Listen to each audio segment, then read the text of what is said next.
لا داعي للكلام، ده رغيف بجنيه ونص.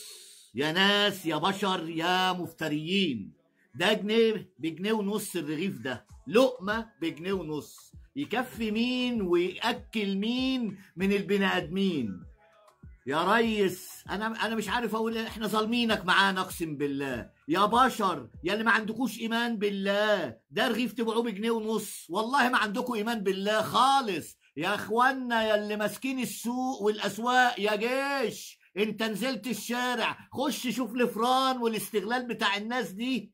الناس دي هتودر الدنيا، الناس دي هتقوم مجاعة في البلد، الناس دي عايزة خرابها. لازم تقضوا عليهم يا جدعان، مش هينفع كده. ده جنيه بجنيه ونص اهو اهو، لقمه اقسم بالله لقمه اهي.